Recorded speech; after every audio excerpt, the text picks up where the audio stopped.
નમસ્કાર બાળ મિત્રો, આજે આપણે જોઈશું ધોરણ 7 સ્વાધ્યાય પોથી ભાગ નંબર 1। તો મિત્રો એમાં સામાજિક વિજ્ઞાનમાં આપણે પાઠ નંબર જોઈશું પહેલો, કે જેનું નામ છે રાજપૂત યુગ, નવા શાસકો અને રાજ્યો। તો મિત્રો આ સ્વાધ્યાય પોથીનું આપણે સંપૂર્ણપણે તેનું સોલ્યુશન કરીશું। તો મિત્રોમાં પ્રશ્ન નંબર 1 છે કે નીચે આપેલા દરેક પ્રશ્નોના ઉત્તર માટે આપેલા વિકલ્પોમાંથી સાચો વિકલ્પ શોધીને ખાનામાં લખો। જેમાં પહેલું છે કે અણહિલવાડ પાટણ માટે નીચેની કઈ બાબત સુસંગત નથી। તો મિત્રો અહીંયા આપણને ઓપ્શન આપેલા છે, જેમાં એ ઓપ્શન છે વનરાજ ચાવડાએ આ નગરીની સ્થાપના કરી હતી। આ નગરી એટલે કઈ નગરી? અણહિલવાડ પાટણ। નગરનું નામ પોતાના બાળમિત્ર નામ ઉપરથી રાખેલ। સી ઓપ્શન છે કે આ નગર બનાસ નદી કિનારે સ્થાપેલ। અને ડી ઓપ્શન છે કે આ નગર હાલમાં ગુજરાતમાં ઉત્તર દિશામાં આવેલ છે। તો કઈ મિત્રો સુસંગત નથી બાબત, એટલે સુસંગત એટલે કઈ બાબત ખોટી છે, બરોબર?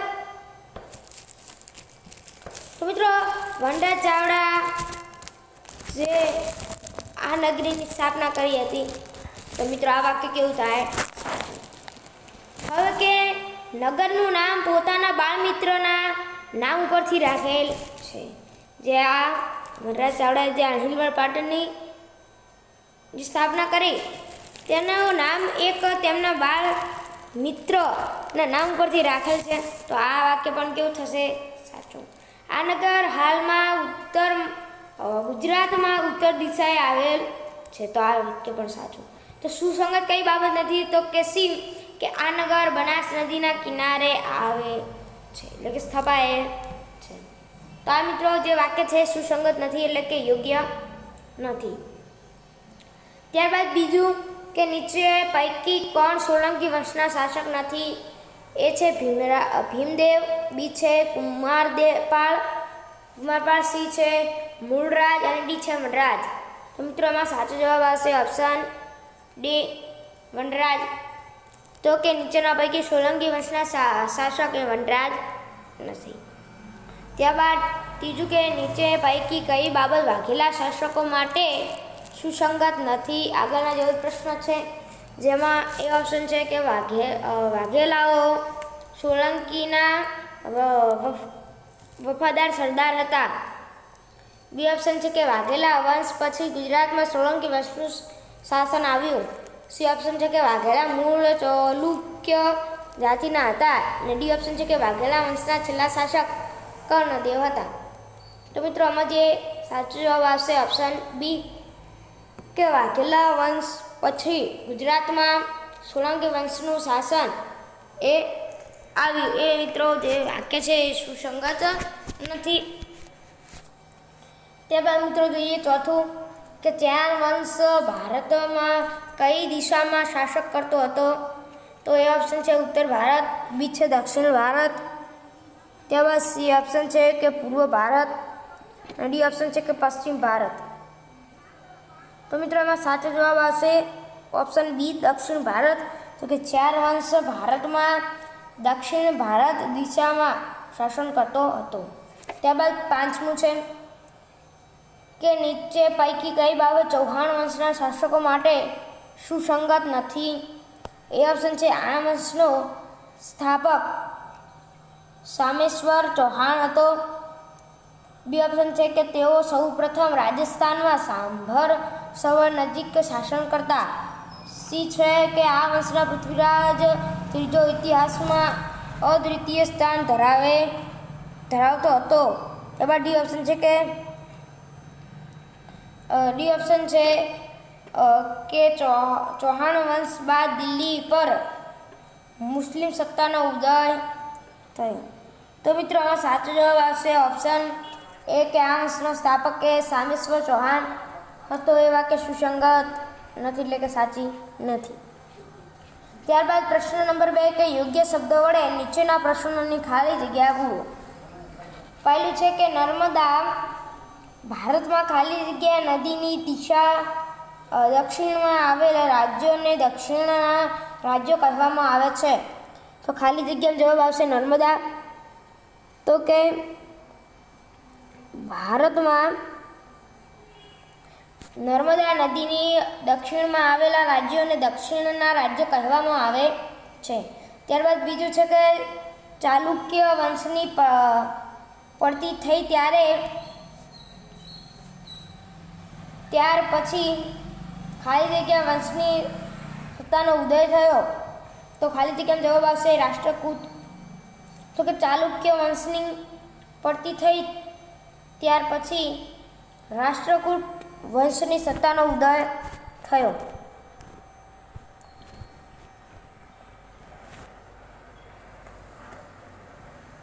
ત્યારબાદ મિત્રો ત્રીજું કે શિહાબુદ્દીન ઘોરી અને પૃથ્વીરાજ ચૌહાણ વચ્ચે ખાલી જગ્યાના મેદાનમાં યુદ્ધ થયેલું. તો શું આવશે? તરાઈ. ત્યારબાદ ચોથું કે ચાહમાન વંશના સરદારો ખાલી જગ્યા સરોવર નજીક રાજ કરતા હતા. તો આગળ આવ્યું એમ સાંભર.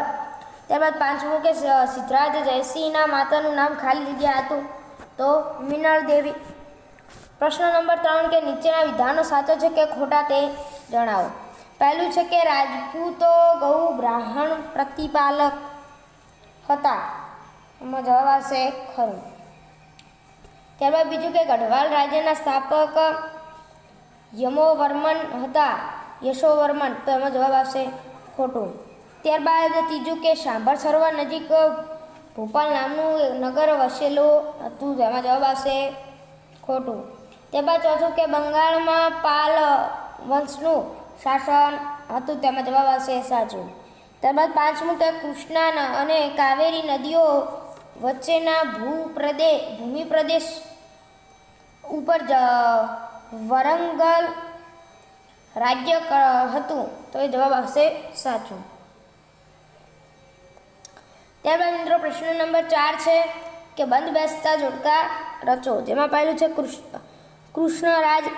મિત્રો અહીં આપણને સામે આપેલા છે, એમાંથી કયો જવાબ આવશે? તો કે ઓપ્શન સી પરમાર વંશ. ત્યારબાદ બીજું કે કુમારપાળ. તો કયો જવાબ આવશે? તો કે ઓપ્શન ડી સોલંકી વંશ. ત્યારબાદ ત્રીજું કે વાસુદેવ. તો કયો જવાબ આવશે?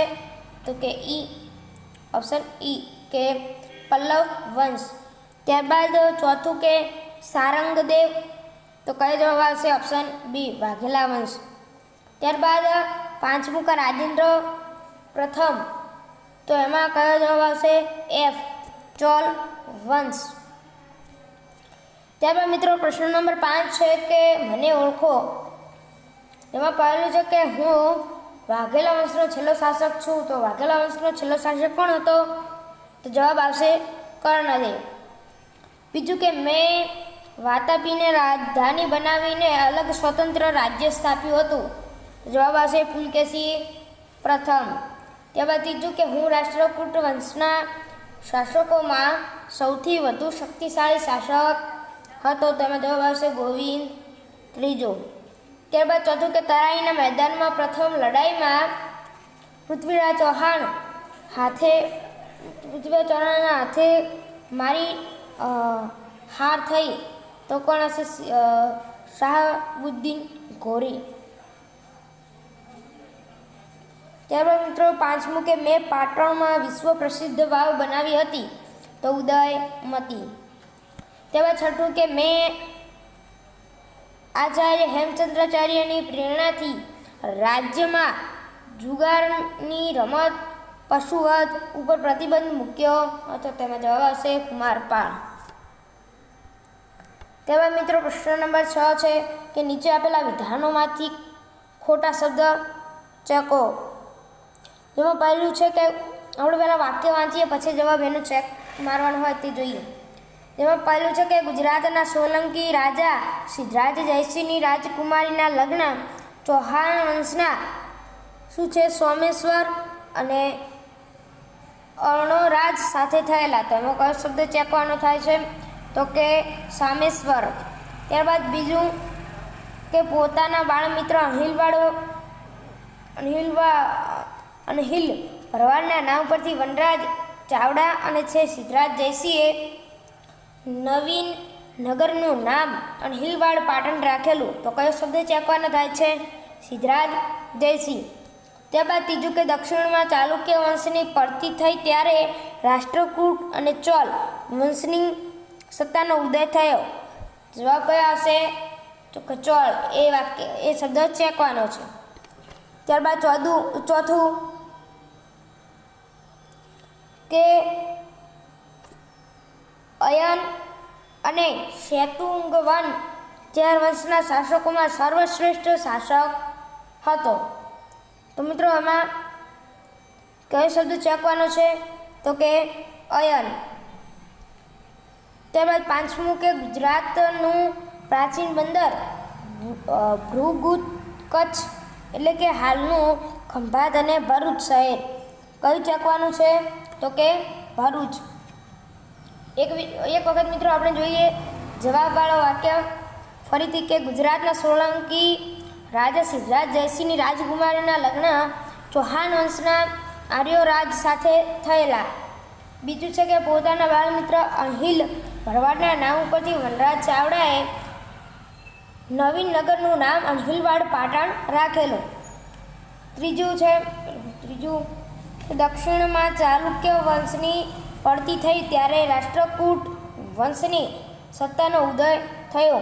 ત્યારબાદ ચોથું છે કે શેતુંગવન ચાર વંશના શાસકમાં સર્વશ્રેષ્ઠ શાસક હતો. ત્યારબાદ પાંચમું છે કે ગુજરાતનું પ્રાચીન બંદર ભૃગુત કચ્છ એટલે હાલનું ખંભાત શહેર. ત્યારબાદ મિત્રો જોઈએ પ્રશ્ન નંબર 7 કે વર્ગીકરણ કરો. કોનું વર્ગીકરણ કરવાનું છે? તો કે પહેલાં આપણે શબ્દો આપેલા છે તેમનું પરમાર વંશ, સોલંકી વંશ અને વાઘેલા વંશમાં જે રાજા હોય તેમનું વર્ગીકરણ કરવાનું છે. તો પહેલાં કૌંસમાં જે આપેલા છે નામ એ જોઈએ કે મુંજ, મૂળરાજ, વીર ધવલ, સારંગદેવ, ભોજ, સિયપ, ભીમદેવ, અર્જુનદેવ અને કુમારપાલ.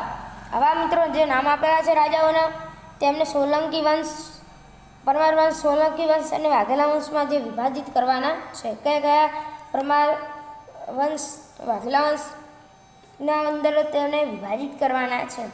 તો પહેલું મુંજ છે એ પરમાર વંશમાં આવશે, મૂળરાજ એ સોલંકી વંશમાં આવશે, વીર ધવલ એ વાઘેલા વંશમાં આવશે, પછી સારંગદેવ એ વાઘેલા વંશમાં આવશે, ભોજ એ પરમાર વંશમાં આવશે, સિયક એ પરમાર વંશમાં આવશે, ભીમદેવ તો મિત્રો ભીમદેવ એ સોલંકી વંશમાં આવશે, અર્જુનદેવ એ વાઘેલા વંશમાં આવશે, કુમારપાલ તો એ સોલંકી વંશમાં આવશે.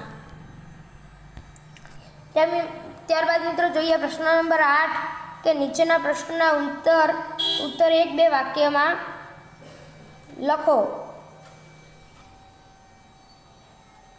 પહેલું છે કે ખજુરાહોના મંદિરો કયા વંશના શાસકે બંધાવ્યા હતા? તો મિત્રો એમાં જવાબ આવશે કે ખજુરાહોના મંદિરો ચંદેલ વંશના શાસકોએ બંધાવ્યા હતા. ત્યારબાદ બીજું પ્રશ્ન છે કે સોલંકી કાળમાં કયા શાસકો થઈ ગયા?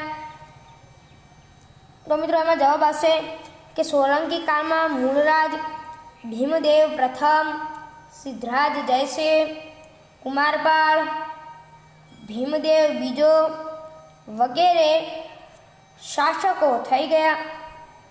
ત્યારબાદ ત્રીજું છે કે ગુજરાતમાં યુનેસ્કો દ્વારા વર્લ્ડ હેરિટેજ સાઇટનો દરજ્જો કયા સ્થળને મળેલો છે?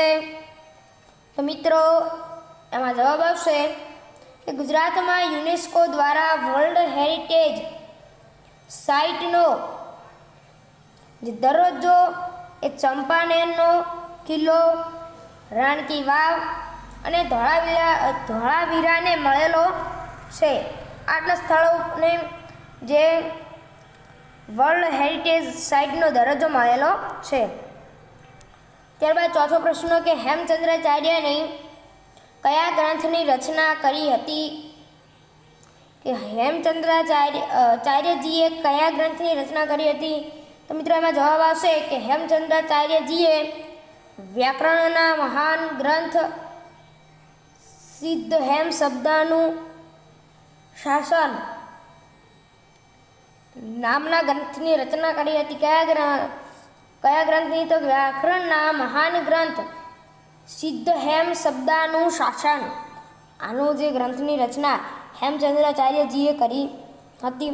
ત્યારબાદ પ્રશ્ન નંબર 5 છે કે ઈસવીસન 1778ની આસપાસ શિહાબુદ્દીન ઘોરીને કોણે હરાવ્યો હતો? તો કે જેમાં જવાબ આવશે કે ઈસવીસન 1178ની આસપાસ શિહાબુદ્દીન ઘોરીને મૂળરાજ બીજાએ હરાવ્યો હતો. ત્યારબાદ છઠ્ઠો પ્રશ્ન કે સેન વંશનો સમયગાળામાં કયા કયા ગ્રંથો રચાયા હતા? તેમાં જવાબ આવશે કે સેન વંશના સમયમાં બલ્લાલ સેને દાનસાગર અને અદ્ભુત સાગર નામના ગ્રંથો રચાયા હતા. બરોબર. ત્યારબાદ સાતમું કે ગુજરાતમાં સલ્તનત કાળમાં સુલતાનોમાંથી કોઈ પણ 3 નામ જણાવો. તો મિત્રો એમાં આપણે જવાબ લખી શકીએ કે ગુજરાતમાં સલ્તનત કાળમાં અહમદ શાહ, મોહમ્મદ બેગડો અને બહાદુર શાહ જેવા સુલતાનો થઈ ગયા. બરાબર મિત્રો. ત્યારબાદ 8મું છે કે ચાલુક્ય વંશના મહત્વના શાસકોના નામ જણાવો. તો કે એમાં જવાબ આવશે કે ચાલુક્ય વંશના મહત્વના શાસકોમાં રાજા જયસિંહ, પુલકેશી પ્રથમ, કીર્તિવર્મા, પુલકેશી બીજો જેવા શાસકો થઈ ગયા. ત્યારબાદ 9મો પ્રશ્ન કે રાજપૂત યુગમાં અમાત્ય મંત્રીઓનું શું કામ રહેતું હતું? તેમાં જવાબ આવશે કે રાજપૂત યુગમાં અમાત્ય મંત્રીઓનું કામ મંત્રણા કે રાજનીતિ કરવાનું હતું. ત્યારબાદ 10મું જોઈએ કે રાજપૂત યુગમાં કર ઉઘરાવવાનું માળખું કેવું હતું? તેમાં જવાબ આવશે કે રાજપૂત યુગમાં જમીનની ઉપજનો 6ઠ્ઠો ભાગ કર તરીકે ઉઘરાવાતો, તેમજ બંદરો અને નાકા ઉપર થતા સિંચાઈ ઉપર કર ઉઘરાવવામાં આવતો હતો. ત્યારબાદ પ્રશ્ન નંબર 9 કે નીચેના વિધાનો માટે કારણ આપો. જેમાં પહેલું છે કે તરાઈની લડાઈ ભારતના ઇતિહાસમાં સીમાચિહ્ન રૂપ મનાય છે. તો મિત્રો એનું કારણ આપવાનું છે આપણે. તો મિત્રો એમાં જવાબ આવશે કે ઈસવીસન 1191માં થાણેશ્વર અને કરનાલ વચ્ચે થયેલા તરાઈના મેદાનમાં શિહાબુદ્દીન ઘોરીને પૃથ્વીરાજ ચૌહાણે હાર આપી. તે પછી 1192માં પૃથ્વીરાજ ચૌહાણની હાર થઈ અને દિલ્હીના તખ્તા પર મુસ્લિમ સત્તાનો ઉદય થયો. આમ તરાઈની લડાઈ ભારતીય ઇતિહાસમાં સીમાચિહ્નરૂપ મનાય છે. ત્યારબાદ બીજું છે કે મિનળ દેવી આદર્શ રાજમાતા હતા. તેમાં જવાબ આવશે કે મિનળ દેવીએ પ્રજાને ન્યાય આપવા અનેક કામ કર્યા હતા. સોમનાથનો યાત્રાવેરો બંધ કરાવવાનો અને ધોળકામાં મળાવ તળાવનું બાંધકામ કરવાનો નિર્ણય તેમનો જ હતો. આથી મિનળ દેવી આદર્શ રાજમાતા હતા. ત્યારબાદ ત્રીજું છે કે ભોજ પરમાર વંશના સૌથી શ્રેષ્ઠ રાજા માનવામાં આવે છે. તો એમાં જવાબ આવશે કે ભોજ રાજાની ખ્યાતિ ભારતના એક આદર્શ અને લોકપ્રિય રાજા તરીકે હતી. રાજા ભોજે ધારાનગરીમાં એક મહાશાળાની સ્થાપના કરી હતી. ફરતી ટેકરીઓની વચ્ચે તેમણે ભોજપુર નામનું સુંદર નગર વસાવ્યું હતું. તેથી ભોજ વંશના સૌથી શ્રેષ્ઠ રાજા માનવામાં આવે છે. ચોથું છે કે કુમારપાળ પ્રજા કલ્યાણી શાસક હતો. તેમાં જવાબ આવશે કે રાજા કુમારપાળે આચાર્ય હેમચંદ્રાચાર્યની પ્રેરણાથી રાજ્યમાં જુગારની રમત પશુવધ ઉપર પ્રતિબંધ મૂક્યો હતો અને અહિંસાના પાલન માટે કડક આજ્ઞાઓ કરી હતી. આમ કુમારપાળ પ્રજા કલ્યાણી શાસક હતો. ત્યારબાદ પ્રશ્ન નંબર 10 છે કે ટૂંક નોંધ લખો. પહેલું છે કે રાજપૂતોના ગુણ. તેમાં જવાબ આવશે કે રાજપૂતો બહાદુર હતા, એટલા જ ટેકીલા હતા. આપેલ વચન પ્રાણને ભોગે પણ પાળતા, દુશ્મનને પીઠ બતાવવા કરતાં તેઓ મૃત્યુ વિશેષ પસંદ કરતા. તેઓ ગૌ બ્રાહ્મણ પ્રતિપાલક હતા.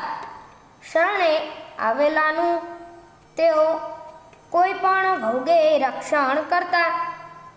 લડાઈમાં પણ અધર્મ આચરતા નહીં. ત્યારબાદ બીજું છે કે રાજપૂત યુગની શાસન વ્યવસ્થા.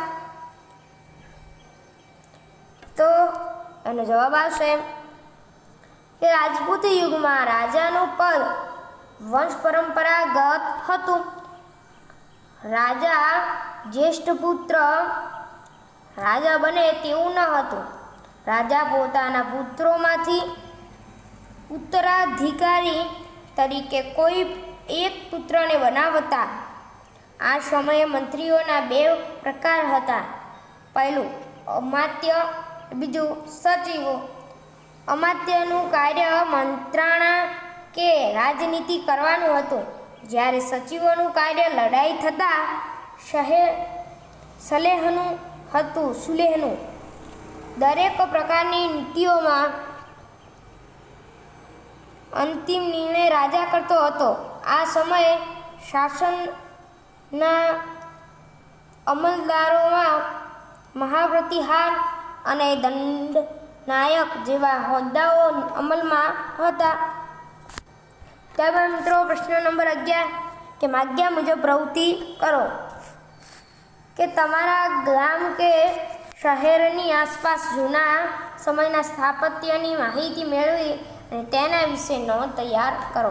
મિત્રો તમારા ગામ કે તમારા શહેરની આસપાસ જૂના સમયના સ્થાપત્યની જે માહિતી હોય તો તે તમે મેળવીને અહીંયા લખી શકો છો.